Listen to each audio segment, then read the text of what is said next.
Mind travel. Well, like I said, when you think of some place where you went on vacation, or if you've ever been to India, you think of India, think of Vrindavan, and you're there. That's mind travel. You can be anywhere you want to be. Consciousness has the ability to postulate or simply mock up its presence anywhere, anytime. It's because we don't have our spiritual senses enlivened that we don't realize that we can do this. The body is like a covering. It's stated in Bhagavad Gita, the soul is covered by the material energy like a fire covered by smoke. So when there's too much smoke, you can't really see the fire. Similarly, when our natural consciousness becomes too covered over by material energy, it's hard for us to see. But any little kid, remember what it was like when you were a little kid? You could imagine stuff and it was like real? Well, you can still do that. You just have to uncover your original consciousness. And then you think about Krishna, and Krishna is there. Every kid has an imaginary friend. Well, I have news for you. That friend's not imaginary. That's super soul. And he is the friend of every living entity. He says that right in the scriptures. We can revive this consciousness by purifying our original spiritual consciousness of all the material coverings. Like taking the smoke away from the fire. You put some new fuel on it and build it up, and then it burns clear and bright. So there's lots of questions. What's it?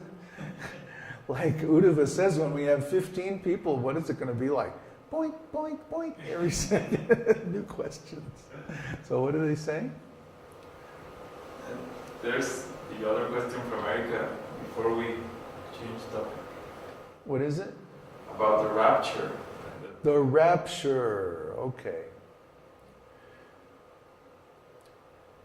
The rapture is an idea, or I should say an interpretation of some Christians of the Revelations, Book of Revelations. Personally, I don't know what to make of the Book of Revelations. It reads like a narration of an acid trip or something. It's really far out. You know, I mean, maybe that guy was out in the desert eating some weird cactus or something. You know, I don't know. It doesn't make any sense to me.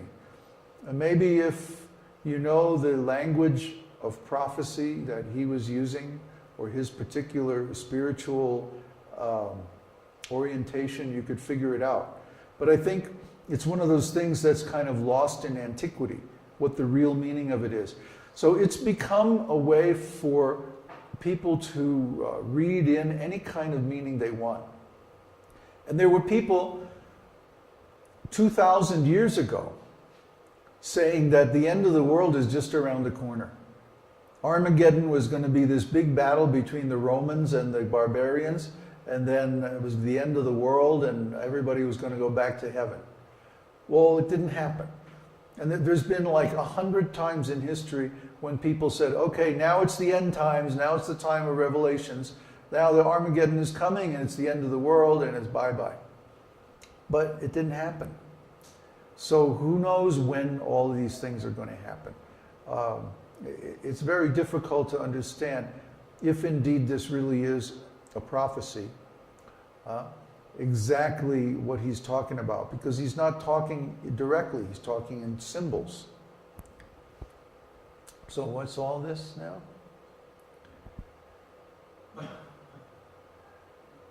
Yeah, thanks for answering that question, Neville.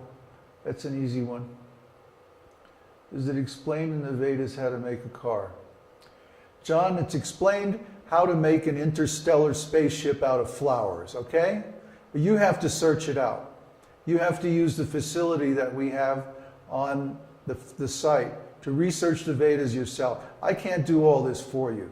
If you're curious about something, you go look it up, okay? Do the work. It's too occult. What's he talking about? About the Book of Revelations. The Book of Revelations. Yeah, it's hidden knowledge. It's only for initiates of that school. We don't belong to that school. We belong to the Vaishnava school. The green glass. What's that? No, the green glass. What is it? Everybody hates this glass. I don't understand. It's horrible. It's just a nice bright green color, you see? Okay, I'll get a new one. I have to go downtown anyway.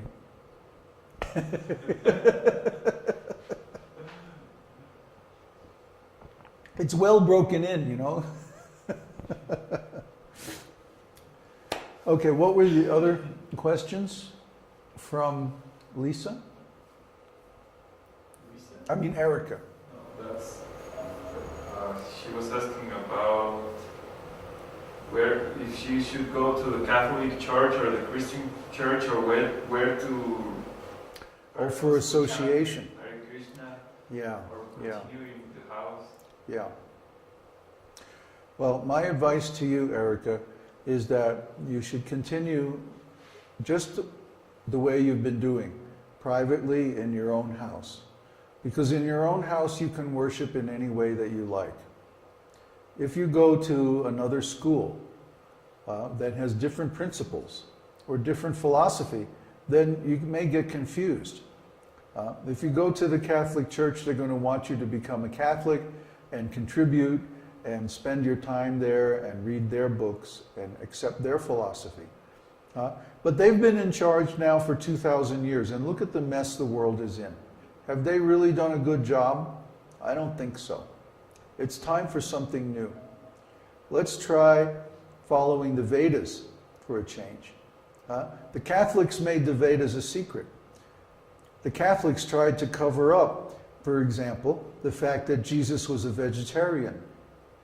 Jesus was the leader, or one of the leaders, of the Essenes.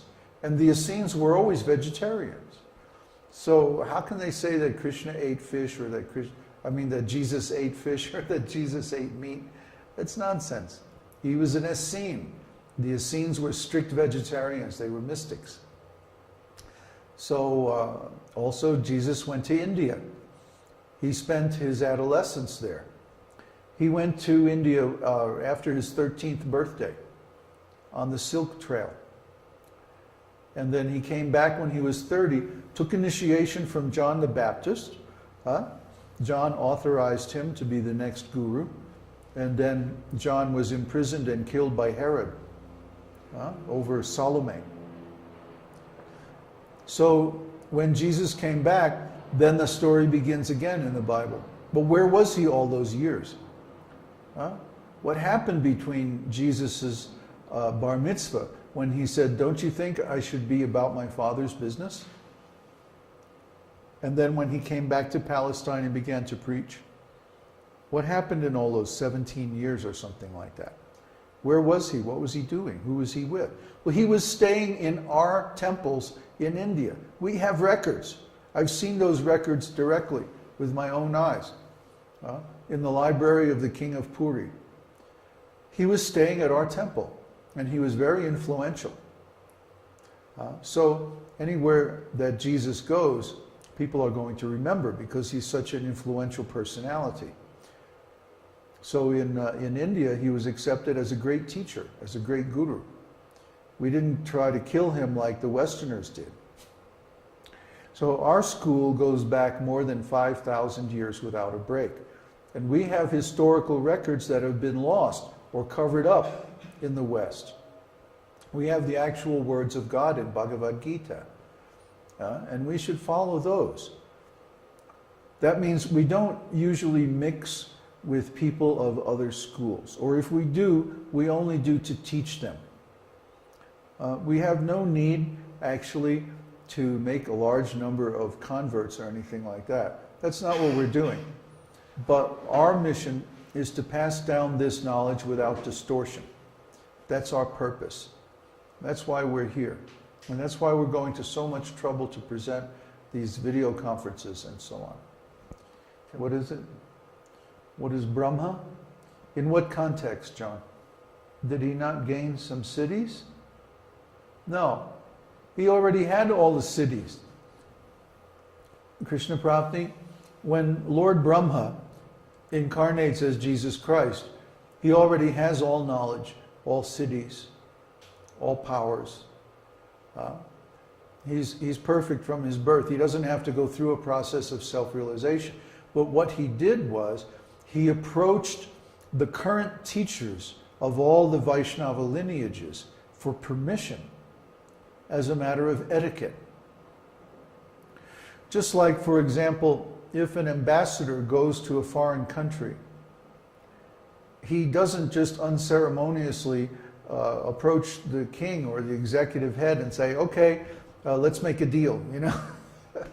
They go through all kinds of ceremonies where the different dignitaries welcome the ambassador, and they, there's formalities to go through. You don't just show up and start throwing your power around. That's not considered cool.